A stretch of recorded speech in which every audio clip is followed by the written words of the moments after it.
Okay, I have one simple question for you. Could it be that Donald Trump, president of the United States, might be afraid of Zohran Mamdani, a New York State Assemblyman and mayoral candidate? Well, we will answer that question on this, our latest installment of the Inequality Report React. And we've got a video you won't want to miss. Okay, it has been a whirlwind since Zohran Mamdani was the surprise victor of the New York mayoral primary. The self-described Democratic socialist beat the establishment favorite, former New York Governor Andrew Cuomo. But of course, since then, it has been knives out for Mamdani. The mainstream media, Democratic elites, and nervous real estate billionaires have been targeting him from every single angle, including with propaganda, millions in super PAC donations, and personal attacks on a man who did nothing more than win an election while the Democratic Party sinks deeper into the abyss. Imagine that. But now, since none of the attacks have worked, the most unlikely of political alliances has recently emerged. And Stephen, you're not going to believe it. Taya, when I heard it, I didn't believe it. I know you're going to say it, but I still don't freaking believe it, to be honest with you. It was shocking. I know, it shocked me too. I mean, all he did was win, which is honestly quite unusual for Democrats these days. At this point, absolutely. But instead of embracing his success, the pushback from Democrats has gone even further and has become even more bizarre. Democrats seem so upset that Mamdani have won. They've taken the idea that politics creates strange bedfellows and turned it into a king-size bed of crazy. Okay, you ready for this? Yeah, I'm ready. Okay, according to reporting by the New York Times and Politico, Donald Trump is weighing in on whether to insert himself into the upcoming November New York mayoral election, specifically to beat Mamdani. But what's really shocking is who he called to form the alliance to beat the upstart candidate. Wait for it. None other than Andrew Cuomo himself. That's right. The New York Times reported that Trump and Cuomo talked on the phone about strategies to beat Mamdani in the fall, although Cuomo actually denies that this call happened. But still, Cuomo is your typical corporate Democrat who appears to be okay with working with Trump, provided he wins. And just to put an exclamation point on the fact that Mamdani is living rent-free in Trump's head and why this potential alliance is possible at all, let's take a look at the clip where he talks about Mamdani in not-so-glowing terms. Stephen, let's watch. And then when we come back, let's talk about what he's really saying. Total lunatic. I don't know what she's on. She's all jumping up and down like I've never seen anything like it, talking about supporting the communist mayor. And he's not a socialist. He's a communist, okay? This is not a socialist, man. This is a communist. If you look at any of his policies and go back 6 months, you don't even have to go back further than that. So they want to put a communist in New York. Now, the good news is we have a lot of power over that because we're the ones with the money. We send the money. We don't send the money. It's up to the White House. A lot of power in the White House. Oh, that was intense. Yeah, that was very, very intense. That was like, wow, he seems really upset. Yeah. So before we get into why Trump might possibly be scared of Mamdani, why don't you help me break this video down? Well, I think what's interesting about it is like they talk about the Trump derangement syndrome, and this is like Mamdani or derangement syndrome. I mean, to call him a communist, I'm sorry, like free public transit is communist. I'm sorry, having affordable housing is communist. I mean, he's going to extremes. Usually he just calls them left-wing nut jobs or left-wing radicals. Now he's using the C word, right? Right. He really did bring out the C word. The C word, yeah. Like you said, I've heard him say left-wing lunatics or left-wing nut jobs, but communist is actually a new one. What's going on here, Stephen? Why does he seem to be almost desperate to make sure Mamdani doesn't win? I think Mamdani, and we'll talk about that really specifically, hits on some points and breaks from the Democratic, neoliberal, incrementalist, elitist playbook that hires consultants at billions of dollars but doesn't connect with the people. Right. I think he hits on that, and I think Trump realizes that, and that's why he's scared. Stephen, that is the perfect place to drill down into the 4 reasons Donald Trump might possibly be scared of Zohran Mamdani. Okay. Number 1, he is not a neoliberal, corporatist, typical incrementalist Democrat. Stephen, talk to me about it. Okay, Tay, there's one word I'm going to use here to describe why this is an important concept to understand of why Trump fears Mamdani. Okay. Healthcare. Yes. Okay, so we watched this $1.5 billion fiasco where the Democrats lost to Trump. And one thing they did not do was ever mention healthcare, one of the most important issues to the American people, and an issue that they won on in 2018. A month after that election, you have this tragic murder of the CEO of United Healthcare, Brian Thompson, and then the public comes out and all they're talking about is how much they hate the healthcare system in this country. And Democrats didn't talk about it, I think because a lot of their money comes from healthcare companies. And so they were boxed in. The one thing where they could have beaten Trump or at least made a difference in the court of public opinion was healthcare, and they didn't even touch it. And that's why these corporate centrist candidates fail consistently. Okay, I really like where you're going here because I think you're pointing out something that just does not get enough discussion. So I remember when we talked to Professor Richard Wolff about the economic history of this country, and one of the things he pointed out that really stuck with me was that during the Cold War, the reason the tax code and unionization and other pro-working class policies persisted in the 50s and 60s and even partially into the 70s was because the elites of this country were fighting with the Soviet Union. He told us they felt like they had to provide a better life for the broad majority of people in order to win the ideological battle that democracy and capitalism were better than communism. But he then told us that at the end of the Cold War, equality, unionization, and the other things that made working class life better just vanished, and the elites started hoarding wealth. And that's when we get into the 90s, neoliberalism, and what we call the age of the corporate Democrat. And of course, the topic of our show, wealth inequality and political division. But history aside, Stephen, why does Mamdani not being a corporatist make Trump afraid of Mamdani? Well, you talk about the kind of shift, and the Democrats in that same period of time that Wolf was talking about were aligned with the working class because they were trying to, lift up the working class and create a large middle class. And then in the 90s, they got corporatized totally. They got taken over by political money, and they became less and less able to align their interests with the working class interests. I mean, working class people want real change to their lives. They don't want more tax breaks for corporations or, more tax breaks for people in power. They want something that's going to materially change their life. And Mamdani was promising that. And he's breaking from that past or that tradition of the 90s that started with the corporatist, incrementalist Democrats. And that's why it scares Trump, because he knows that Democratic playbook is a failure. It's a failure for the working class and the working class high school educated voters that Democrats just can't connect to anymore. Trump knows that the most dangerous thing is for the Democrats to abandon that playbook. And look, we have big structural problems, not incremental problems, not problems you can, address around the edges, like our disastrous healthcare system, like the unaffordable housing. Yes. They are big problems that take bold ideas, not just saying, hey, we're going to pass a little legislation and move it incrementally forward. It takes bold, progressive thinking. And Trump knows as long as the Democrats stick to the playbook where they don't address the broad structural problems, he knows he's good. And he knows the Republican Party is good because they can just point to failure. And that's what happens when you try to approach these huge structural issues with incrementalism. It doesn't work. Absolutely. And to be perfectly honest, our constituents, our fellow voters, they don't trust it anymore. They want change, and they want it now. Okay, and now let's go to number 2, the second reason that Trump might be scared of Mamdani. He's not a propagandist. Now, Stephen, on a previous show, we showed a CNN anchor giving Mamdani's opponent, Andrew Cuomo, the opportunity to spout propaganda and to try to discredit his opponent. Let me just play a really short clip of this before we talk about it. Do you think your opponent, Zohran Mamdani, would a Mayor Mamdani help or hurt the morale of the NYPD? Well, look, if you look at his prior statements, I think it would definitely hurt. Literally, he has said he was part of this defund the police movement.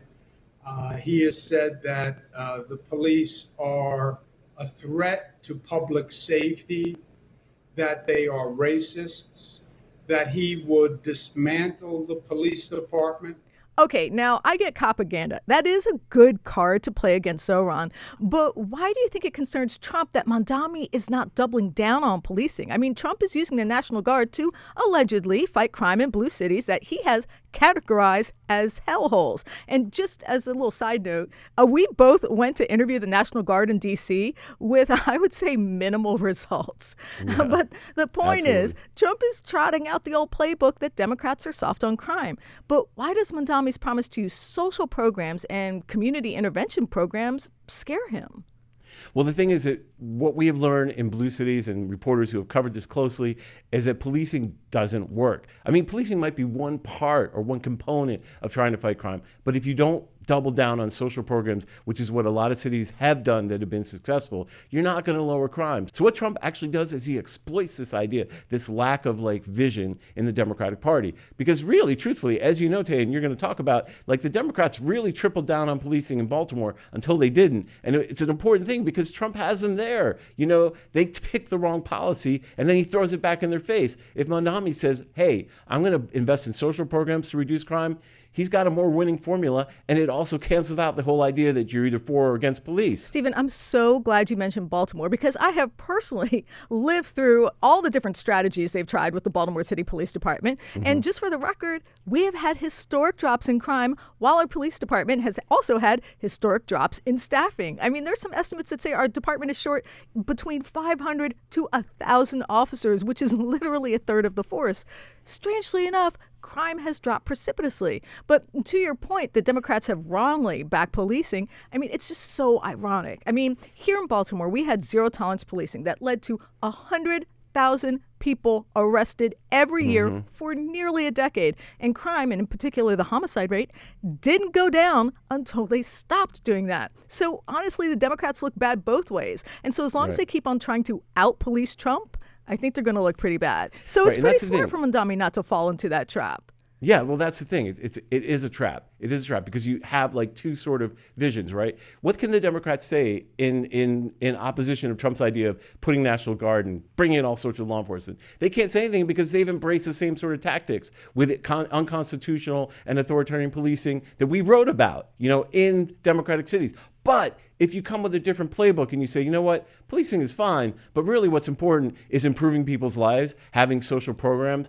having, you know, a community-based approach to violence, then you have a different vision. And that's the problem. Trump's vision, you know, Trump's idea is to exploit the Democrats for picking the wrong policy. And he could just double down on it. Doesn't matter. But if you have a different vision, a contrast, which is what Mamdani has in his campaign, then you can fight it out. Then you have something to say. If you don't have that contrast, you just end up looking feeble and weak. And let me say this too, as you pointed out, the idea that Democrats picked policing to solve complex social problems hurt this city, hurt the people of this city. You know, as Professor Lester Spence said from Johns Hopkins University, we wrote about this, it basically minimized the efficacy of the most progressive parts of this country. So really, the Democrats are going to be like the Democrats were like 15 years ago. Oh my God, we have to like look like we're tough on crime. We have to like embrace policing. But what scares Trump is that if Mamdani says, you know what, I don't even think policing is the answer to this question, then you have a different vision and a competing vision that people can pick from. And Trump does not want that. Okay, reason number 3. Okay, Stephen, I think number 3 is kind of interesting and intriguing, and we're going to call it the Medicare fallacy. Why don't you explain what that is and why that might scare Trump about Mamdani? Taya, it's a really simple idea. The Medicare fallacy is a way of proving that neoliberalism doesn't work. And by doing so, it shows that the underlying assumptions of neoliberalism, that the market is always the best solution, is wrong. So if you look at private healthcare versus Medicare, private healthcare spends between 12 and 20% on overhead. Medicare spends 2%. So think about that. What's more efficient? The market-based solution that pays 12 to 20%, or Medicare, which is 2%. So everyone's always saying, you know, like when Mommy with the grocery stores, you can't do that. Government can't do anything well. Well, the Medicare fallacy shows that government can do something really well, like deliver healthcare efficiently to millions and millions of elderly Americans. And so what Mamdani's trying to say here and why that scares Trump is like, no, you know, Medicare is more efficient. Social Security is more efficient.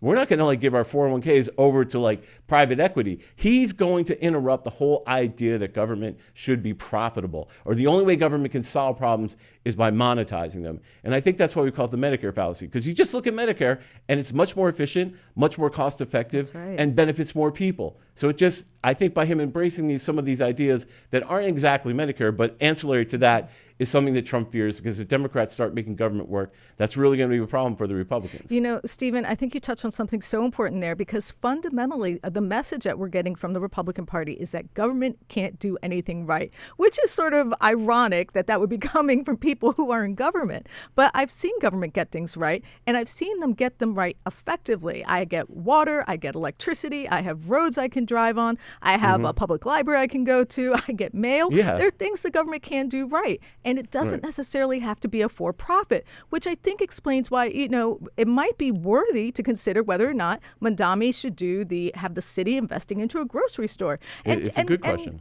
Just the idea, people have just been vicious about it, saying it's impossible.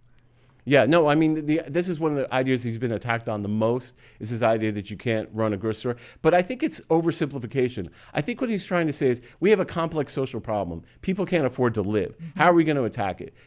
Maybe we'll try a grocery store. Maybe it won't work, but maybe in the process we'll learn something about how government can work. And the other thing, too, is that the Democrats always put themselves in defending bad institutions. Yes. Like, instead of saying, we can reform this, a lot of institutions have been corrupted by this idea, a lot of government institutions, by the idea that they should serve profit and they should be neoliberal and market-based solutions that make business money but don't serve the people. If the Democrats would turn around and say, you know what, the main metric we have in governance is how well it serves the people, and we're going to reform any institution that doesn't meet that goal, then they're in better shape. Right now, they just look like they're defending, waste, fraud, and abuse, and whatever they say.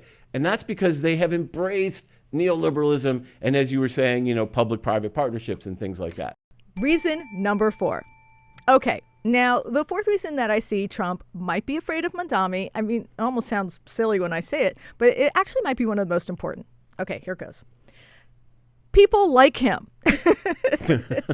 I know it sounds strange, but the truth is he is charismatic. People connect to him, and he seems authentic to him, at least based on our reporting. And I actually have firsthand experience with this because I've covered, actually, you were there with me. I was there. The Republican National Convention. And when I was there, I literally saw people crying when Trump would appear. I mean, it kind of felt like a religious gathering. But when Chuck Schumer goes up to the podium, if people are crying, it's probably from disappointment because he is one of the key members of the Democratic leadership that has refused to fight back against Republicans during the government funding showdown earlier this year. But I know from talking to people that, except for Bernie Sanders or AOC and now Mamdani, the ability to connect with the voters is often underestimated and an undervalued skill by Democrats. I mean, let's think about it. They spent $1.5 billion, billion with a B, last November, and they lost. And now they're paying consultants, again, the same ones, to figure out how to talk to voters. And this is something that Mamdani seems to naturally understand given his win. But why don't they get it, Stephen? I mean, Dems, let me talk like the kids. Dems don't seem to value the Riz. No, Taya, they don't. They don't really get that. It's really funny because, I was at the same Republican convention you were at, as you mentioned, and I was just amazed at how people were connected to Trump in that audience. They felt like it was like visceral. They had some deep bond with this man, which, I'm a reporter, so I can't express my opinion, but was somewhat mystifying to me, given some of the things he had said, and they were just completely enthralled. But every time the Democrats have a candidate that emerges that can have the same sort of connection with their side of the voters, or even voters beyond their side, they tend to attack him because I think in a lot of ways it attacks the underlying political economy of the Democrats, which is a consultant class who can take a mediocre sort of play by the rules. Remember, we talked about this, get in line Democrats, which we had the get in line Democratic Party where, no candidate can jump the line like Trump did for the Republicans. They have to get in line. So they take the assembly line of neoliberal Democrats and say, I'll make you popular. Just don't say these words. I'll make you popular. As you point out before, I'll spend $20 million. We'll do focus groups with young men and we'll tell you what to say. I mean, of course they're going to come out and be bland and not be interesting and not be authentic. And of course they're going to get outmatched because they're so circumspect because there's been so much money trying to turn them into automatons that when Trump says something crazy, they don't even know how to respond because there's no there. And I think the candidates that capture people's imagination have something other than political consciousness. They have some understanding of what people are really going through, some way to connect and be empathetic and not sound totally superficial. So like the Democrats just reject them because the entire business economy of being a Democrat is sort of bound in this idea of having you get in line, the next candidate, the next one we formulated, rather than someone like Mamdani who comes out of nowhere and wins. And then they're apoplectic. So I think that's part of it. You know, what's even funnier, and maybe it's sad, not funny, but I'm sure you've heard about this Democratic think tank called Third Way that put out a list of words Democrats are not supposed to use. Can I give you an example? Yeah. Okay, it's kind of like seminar speak, organizer jargon, therapy Right. speak, words like safe space, triggered. Words Right. like that. So, Yeah. when they have to have a conversation like that, they're having some difficulties. Yeah, they have a really perverse Cyrano de Bergerac. Wait, did I say that right? Yeah, Cyrano de Bergerac. Kind of thing going on here, where they're paying people millions of dollars to tell them what to come out of their mouth because they don't know what to say. But that's such a bad sort of omen for Democrats as politicians. If a politician doesn't innately know how to respond to a situation, if a politician doesn't know what to say in a moment or how to connect with a person who, could be a skeptical voter or a person they're not immediately aligned with, there's no amount of money you can spend to cover that up. There's no amount of training or no amount of lists of words that is going to make a Democrat an effective communicator. It's innate. It's natural. But it also comes from people jumping the line. Let's remember that Obama jumped the freaking fucking line. He was not supposed to run, right? He's a senator. They're all like, he's only been a senator for 2 years. He jumped the line, he won, because he understood he was a political talent. And they've got to look for talent, not just people who check a box. And that's what it sounds like. It sounds like the consultant class, check a couple of boxes. They need talent. Okay, Stephen, I think this really speaks to what you were talking about those focus groups, because Democrats are limiting candidates, controlling their words, while Trump says whatever comes to mind, regardless of how offensive some folks might find it. I mean, how is that supposed to work? I mean, just imagine a candidate trying to be natural and trying to connect to people while being worried about saying a particular set of words. Meanwhile, President Trump can shoot from the hip and say literally everything. And it's not because the rules are different. It's because he knows his audience and he connects with them. And there are a lot of people who just don't like that and don't like him, and they're going to get angry with me for even mentioning it. But a candidate has to have a way with connecting with people. Absolutely. And It's I so mean, people important. may not want to accept that Trump has a way of connecting with his base, but you can't deny it. So a candidate has to have a way of connecting that has nothing to do with focus groups or consultants or paid advertising. And the fact that Mamdani came out of nowhere says something about the importance of charisma. And there is not a focus group or list or consultant that can conjure that if a candidate doesn't intrinsically have it. So true. And I'm sure true. Republicans are laughing as Democrats twist and turn and try to address their historic unpopularity with consultants rather than embracing a candidate people actually like. That is so, Taya. No, but that is exactly what I was trying to say that you said so much better than I did. Oh, no. You are so right. Thank you for saying that. I just hope they listen to you, but I don't know if they will. I don't know.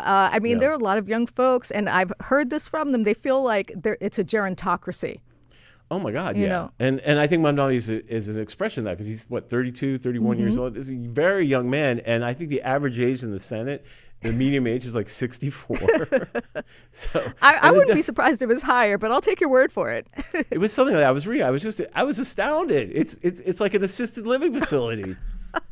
But it is, and I mean, come on. The Democrats have to get younger. Look, I'm an old man, but I want to see a viable two-party system in here, and if they don't recover in some way, the Republicans are going to rule this country for a very long time. Right, and so, that doesn't lead to a healthy democracy, having only one party rule. Right. So we'll see. We'll see if the Democrats will actually listen to what Taya Graham said today, which I think should be the Bible going forward. But we'll just have to see because I don't know if it's going to happen. Well, we're available as consultants to write you up our own playbook. No, we are not. I'm just teasing. Yeah. Okay, Stephen, we reviewed the 4 reasons Trump might be afraid of Mamdani. And the question is now, will the Democrats agree to embrace him? My name is Taya Graham. This is my colleague, Stephen Janis. We're your Inequality Watchdogs, and we're reporting for you.